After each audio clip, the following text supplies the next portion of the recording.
Hola, hola iglesia, ¿cómo están? Dios les bendiga en este nuevo día que el Señor nos entrega, nos da para compartir la palabra del Señor. Estamos en medio de una serie que tiene por fundamento el libro de Filipenses y hemos estado hablando sobre los comportamientos que dignifican a las comunidades de fe, que dignifican a las iglesias. Y creo que es un tema muy importante del cual tú y yo debemos tomar nota permanentemente, no solamente en lo particular, sino que me refiero en términos colectivos, en términos congregacionales, como le llamaríamos, porque hoy en día la iglesia es objetada por muchas maneras y muchas de esas maneras tienen fundamento y que dan cuenta justamente de comportamientos que no son realmente dignos de las iglesias del Señor, y por eso que es importante revisar lo que el Consejo Bíblico nos entrega en estas materias. Y el libro de Filipenses es un libro extraordinario que nos ayuda justamente a comprender el alcance de lo que significan nuestros comportamientos como iglesia. Bueno, hoy día seguimos avanzando en esto y una de las cosas que es importante advertir es que una iglesia con comportamiento digno de la vocación con la cual ha sido llamada es una iglesia que no está inmunizada necesariamente a los ataques del enemigo. Eso es importante advertirlo porque por muy digna que sea el comportamiento de nuestra congregación, eso no significa que estemos inmunizados frente a los problemas. Tú lo sabes muy bien. Bueno, estos pueden venir básicamente de tres fuentes.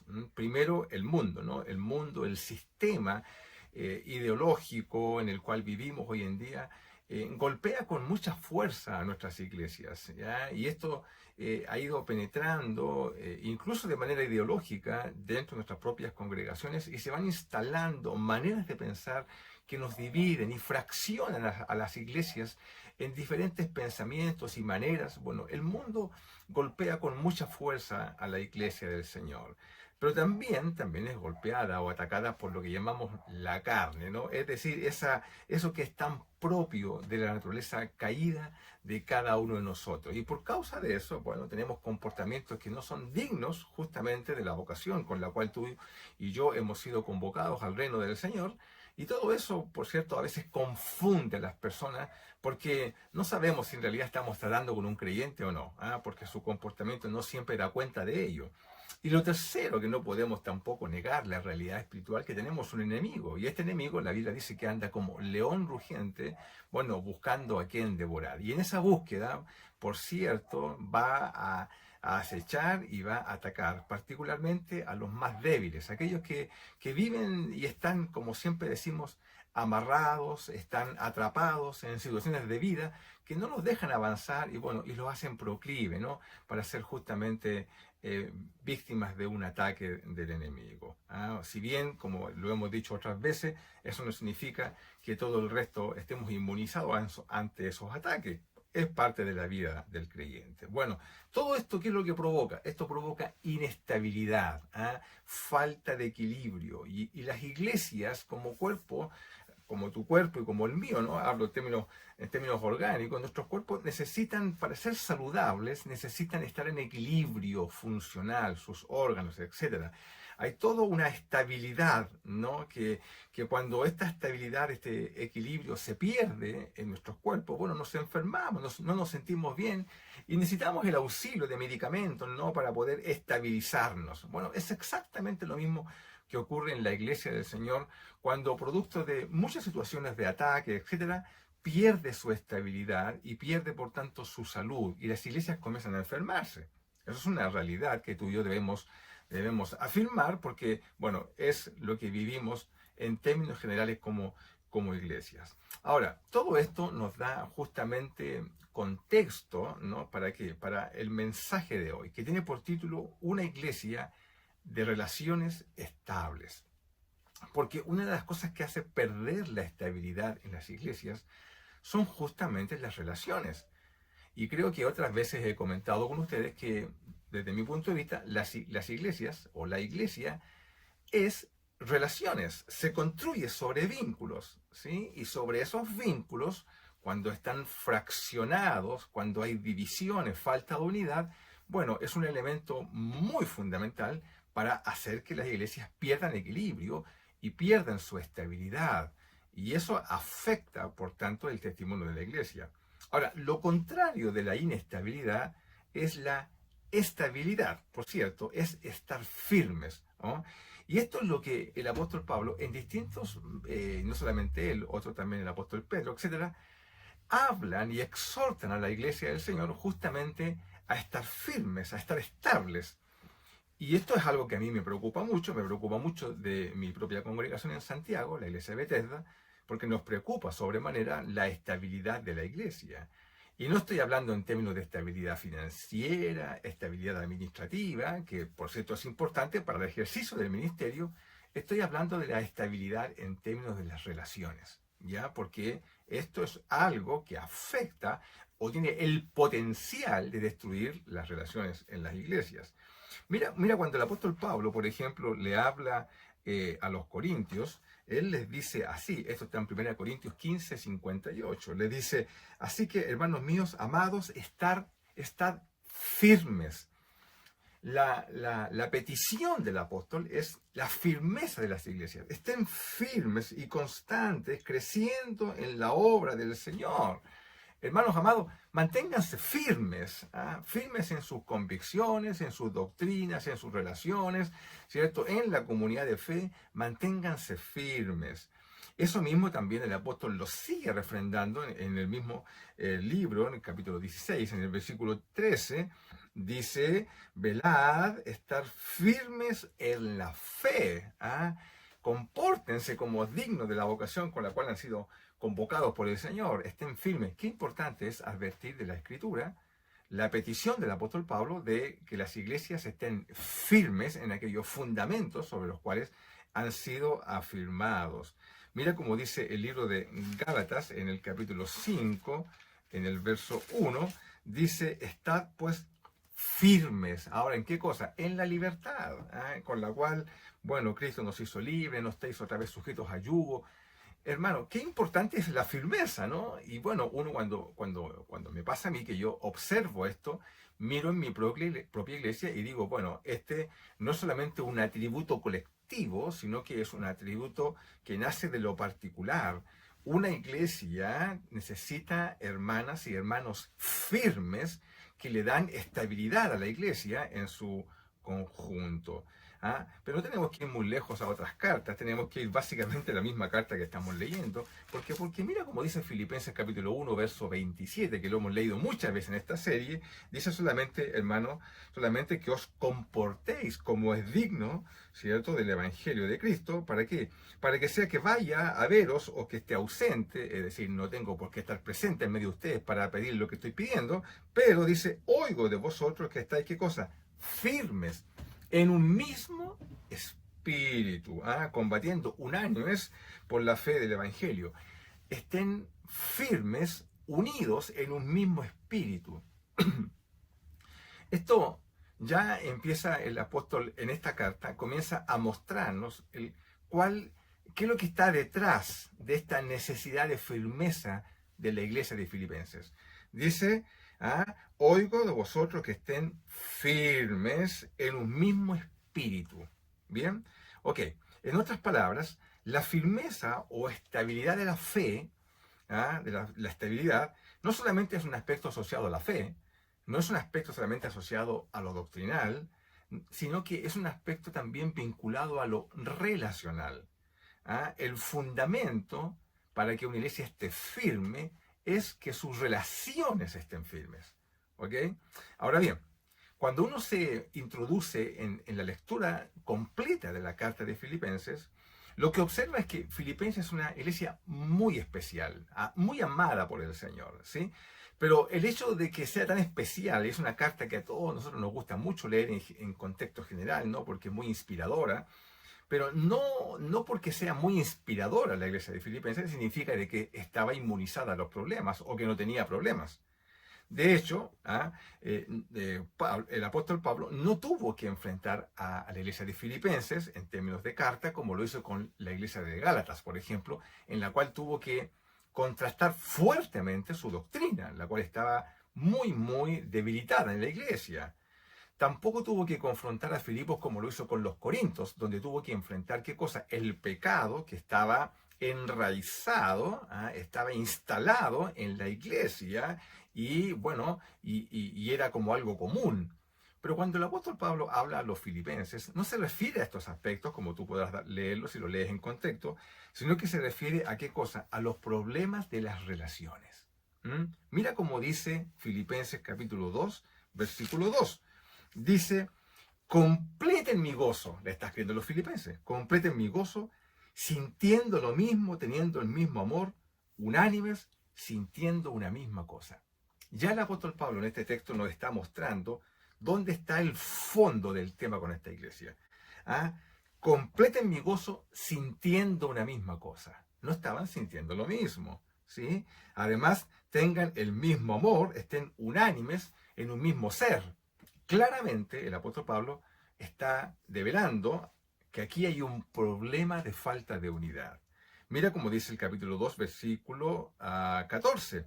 Dice, hacer todo sin murmuraciones y contiendas. La iglesia de Filipenses tenía un problema. Y es un problema que hoy día es muy común para muchas iglesias. Y es un problema de relaciones, donde no hay unidad, donde no se expresa un sentir colectivo de unidad. Incluso hay murmuraciones y hay contiendas dentro de ella.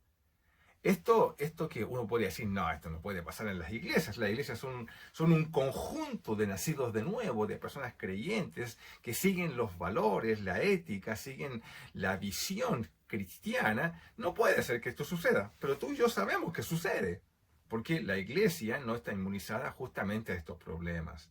Bien, este tema se vino a transformar en una amenaza para la iglesia de Filipenses, a tal punto que Pablo tiene que tratar con ella de manera directa. Y mira cómo lo hace, y es el texto que nos lleva a este momento para leer. Está en el capítulo 4 de Filipenses, de los versículos 1 al 3.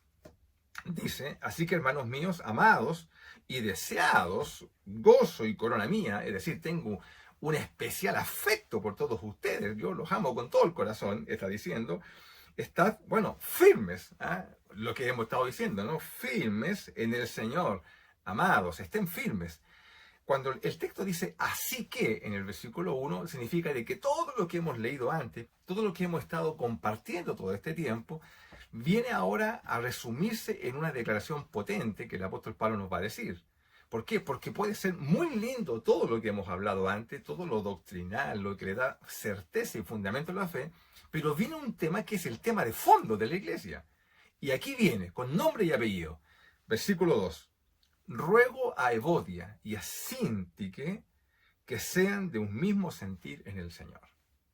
En otras palabras, tenemos un problema de relaciones y tienen nombres. Son personas plenamente identificadas en la congregación que tienen problemas, tensiones relacionales. Y si el tema está puesto aquí, es porque esto convoca a toda la iglesia y es un problema que tiene el potencial de dividir la iglesia. Por tanto, hay que entenderlo. Una iglesia de relaciones estables es una iglesia que identifica claramente el origen del problema relacional. Y es lo que está haciendo el apóstol Pablo. Ya, ruego a Evodia y a Síntique. ¿Quiénes son Evodia y Síntique? El mismo contexto nos da algunas luces respecto de ellos, según lo que después lees en el versículo 3. Nos dice primero que eran dos mujeres que eran miembros de la iglesia, no eran personas que venían, no eran personas de afuera que venían a provocar algo en la iglesia, una división, una fracción, un fraccionamiento en el sentir, en el pensar, sino que son personas de la iglesia. Segundo, eran dos mujeres respetadas, ¿ya? Seguramente cada una producto, no tengo duda de lo que voy a decir, producto de ser mujeres prominentes dentro de la iglesia, seguramente al levantar sus opiniones tan diferentes como la tenían una respecto a la otra, ya tenían adeptos y tenían personas que apoyaban a una o apoyaban a otra. Esto que es tan propio de la naturaleza humana, también se da en la iglesia del Señor. ¿Y esto qué es lo que trae? Trae divisiones, trae fraccionamientos que no honran a nuestro Señor. Y ahora, lo que sí sabemos es que el tema que las divide no es un tema doctrinal. Usted dirá, pero ¿cómo? Si eso no lo dice la Biblia. No, porque si el tema doctrinal fuese el tema que dividiera a estas dos mujeres, entonces Pablo hubiese tratado el tema doctrinal en la carta antes del capítulo 4, pero no lo trata. Esto demuestra que aquí hay un tema de sentir, hay un tema de pensamientos, quizá en cuestiones domésticas, ¿ya? Pero que han venido a escalar a tal punto que la iglesia está en riesgo de fraccionamiento por causa de dos mujeres que en este caso no se ponen de acuerdo, ¿eh? Y el tema ha ido escalando a una situación de riesgo para la salud de la iglesia, y esto debe ser enfrentado. Bueno, la contención de opiniones puede traer inestabilidad a la iglesia del Señor. Yo he vivido esta experiencia en nuestra propia iglesia, y cuando yo era pequeño, porque participo de pequeño en la iglesia, fui parte de y escuché conversaciones que hoy en día, al ponderarlas como una persona ya madura, digo, padre, eso no es digno de una iglesia del Señor. Por eso que Pablo dice, ¿no? Sea que esté con ustedes, que esté o no esté, quiero escuchar de ustedes que están en un mismo sentir. Claro, porque lo que yo observaba, bueno, eso no es digno de una comunidad de creyentes que tienen un mismo parecer. La contención de opiniones, si no es tratada de manera sana por líderes sanos, por hombres y mujeres espirituales, tienen el potencial de dividir las congregaciones, ¿ya? Y el tema debe haber escalado a tal punto que el apóstol Pablo se vio en la obligación de escribirles una carta y tener que levantar el tema y exponer el nombre de dos personas, porque estas personas estaban trayendo una división a la iglesia. Bien, recuerde, una iglesia puede tener una doctrina muy sana, ¿ya? Pero la falta de unidad puede destruir su testimonio. Y esto se conoce, esto no es algo que podamos ocultar. Esto incluso en los barrios en torno a la iglesia pueden conocer que en esa iglesia en particular están fraccionados y divididos por cuestiones que a veces los no creyentes no entienden simplemente cómo es posible que los creyentes no se pongan de acuerdo en cuestiones tan básicas. Bueno, Pablo se dirige a ellas y les hace un ruego, porque como el apóstol Pablo ama tanto a esta iglesia, la ama tanto, él tiene que rogarles, llega al punto de decirle, por favor, amadas, pónganse de acuerdo en algo que está trayendo división sobre la iglesia. El tema es que este ataque no viene de afuera, no viene de lo externo de la iglesia, sino que viene del seno mismo de ella. Y esto debe ser algo que debe mover nuestro corazón a pensar cuando en nuestras iglesias ya nosotros nos dividimos por cuestiones que son a veces domésticas y no son ataques del enemigo, vienen de nuestra propia carne. Bueno, una iglesia de relaciones estables es una iglesia que sabe enfrentar el problema. Lo identifica claramente y lo enfrenta. ¿Ya? No son cosas que tenemos que dejar pasar, porque tienen el potencial de dividir la iglesia. Porque el texto dice así, ruego a Evodia y a Síntique, ya identificadas, ¿qué cosa? Que sean de un mismo sentir en el Señor. Amadas, sean de un mismo sentir. Les ruego, dice el apóstol Pablo, que sean de un mismo sentir. Está apelando a qué cosa el apóstol? Está apelando a la unidad en el pensar. Es decir, a buscar acuerdos. Porque si leyéramos la palabra en el original, el texto original dice que sean de un mismo pensar, de una misma mente. Lo que el apóstol Pablo está diciendo es que sean y pónganse de acuerdo en algo que está dividiendo la iglesia. Esa es la solución. Esto es exactamente lo que el apóstol Pablo le dijo, por ejemplo, a los corintios, ya que era una iglesia que tenía muchas situaciones muy complejas. Y mira lo que dice en el capítulo 1 de Primera de Corintios. Te advierto que es un texto muy fuerte, pero el apóstol Pablo sabe enfrentar las cosas por su nombre. El capítulo 1, versículo 10 de Corintios dice, os ruego pues, hermanos, otra vez, ¿no? Rogando, os ruego por las misericordias de Dios, porque este es un tema muy importante, os ruego, hermanos, por el nombre de nuestro Señor Jesucristo, que habléis todos una misma cosa. La iglesia no estaba hablando una misma cosa. ¿Ah? que no haya entre vosotros divisiones, sino que estén perfectamente unidos en una misma mente y en un mismo parecer. Es imposible que la iglesia crezca y manifieste todo el potencial de Dios sobre esa congregación si la iglesia está fraccionada, si la iglesia está dividida.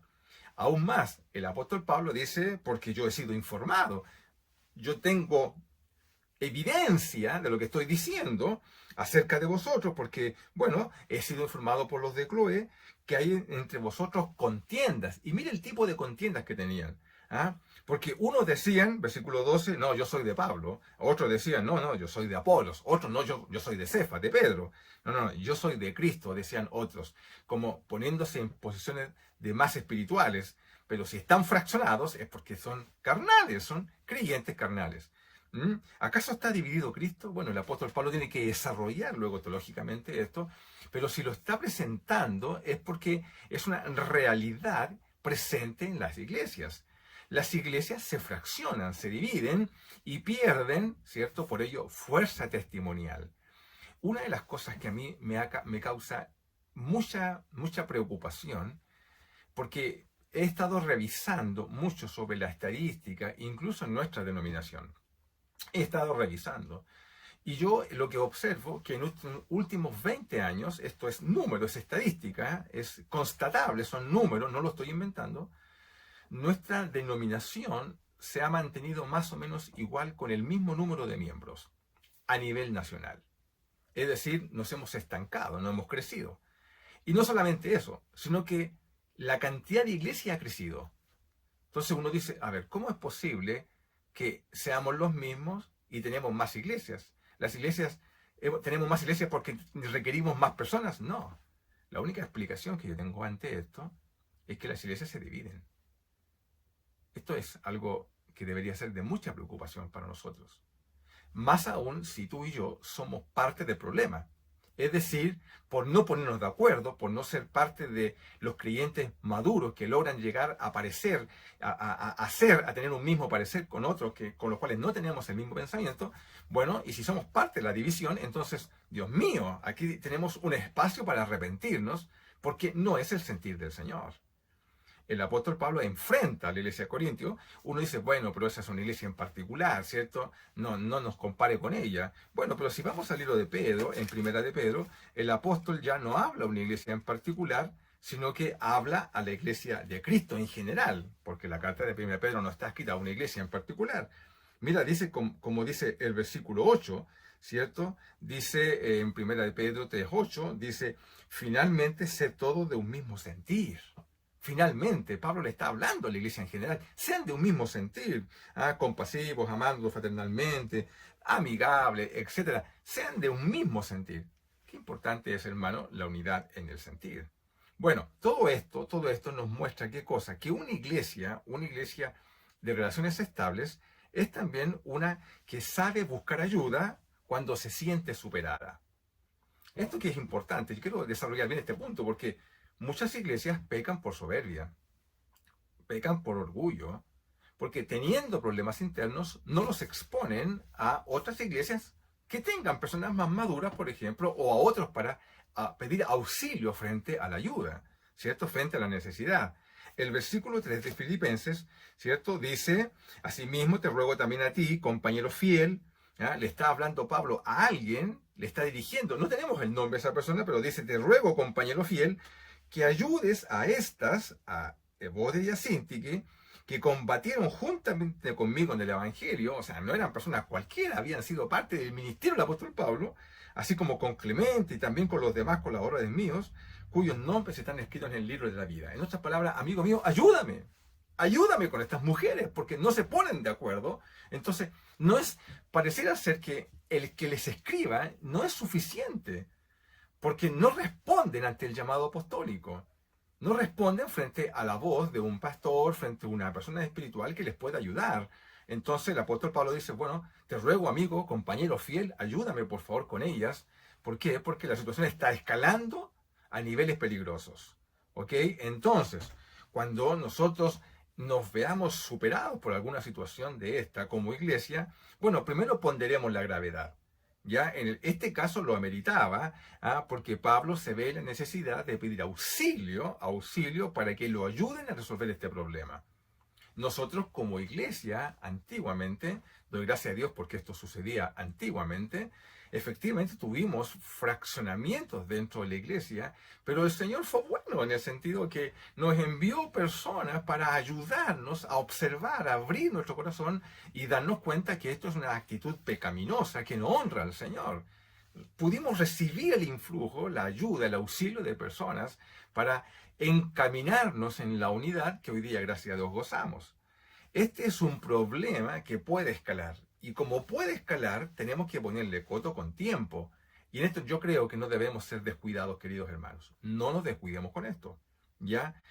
El apóstol Pablo lo que hace entonces es pedir a un compañero fiel, a alguien, porque ¿cómo no va a haber alguien? ¿Cierto? Claro. Mira como dice Gálatas 6:1, hermanos, si alguno fuere sorprendido en alguna falta, vosotros que sois espirituales, restauradle con espíritu de mansedumbre. ¿Ah? ¿Cómo no va a haber una persona en la iglesia que tenga espíritu de mansedumbre, ¿cierto? Que si sorprende a algunos que están fraccionados o que podrían ponerse en una situación tal que podrían escalar ese problema incluso a una división de la iglesia, ¿cómo no va a haber uno que pueda atenderlo con espíritu de mansedumbre? Aún más, como dice, ¿cierto? Otro texto dice así, para avergonzaros lo digo, le escribe a los Corintios el apóstol Pablo, para avergonzaros, pues no hay entre vosotros sabio, ni aún uno que pueda juzgar entre los hermanos. Es un texto que tiene que ver con los pleitos, cuando llevamos los pleitos y los sacamos de la iglesia y los escalamos a otros niveles judiciales, como si no hubiera nadie en la iglesia que pudiera hacer de juez espiritual frente a una división. Todo esto me lleva a mí a profunda reflexión. Quiero decirles que no una, sino que varias veces he tenido que oficiar como de oficial de fe frente a situaciones familiares. ¿Por qué? Porque no se logra poner de acuerdo. Y como son parte de la iglesia, y como son familias, entonces se fraccionan porque buscamos adeptos y, bueno, somos de Cristo, somos de Pablo, somos de Cefas, se divide la iglesia y esto tiene el potencial de dividir. ¡Qué increíble! Yo creo que esto no podemos dejarlo pasar. La iglesia del Señor necesita personas como tú y yo, espirituales, que podamos hacerle frente a esto, identificarla, obrar con mansedumbre, considerándonos a nosotros mismos, para no ponernos de juez, ¿cierto? Sino que como compañeros simplemente de ministerio, para ayudar a resolver los problemas que tienen el potencial de fraccionar la iglesia.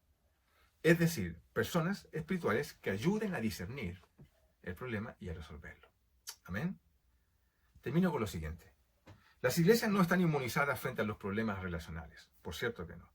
La diversidad de pensamientos y opiniones es necesaria entre nosotros, por supuesto que sí. Pero eso no significa que no seamos de una misma mente. Una iglesia tendrá una misma mente cuando cada uno de nosotros, de sus miembros, bueno, sometan sus opiniones, sus deseos, ¿cierto? Sus gustos, sus impulsos a la mente de Cristo. Entonces, es decir, ¿cómo lo haría lo del Señor?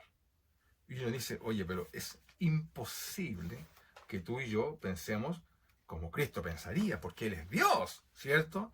Mira cómo dice 1 Corintios capítulo 2, versículo 16. Pero, ¿quién conoció la mente del Señor? ¿Quién le instruirá?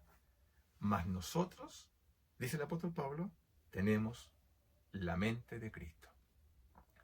Cuando una iglesia tiene la mente de Cristo, esa iglesia actúa como Cristo, obra como Cristo, no se divide porque Cristo no está dividido. Oremos. Padre, gracias por tu palabra. Ayúdanos y guíanos para ser sanos como congregación. Gracias por tu palabra, Señor. Oramos en el nombre de Jesús. Amén. Amadas, que tengan un hermoso día. Bendiciones.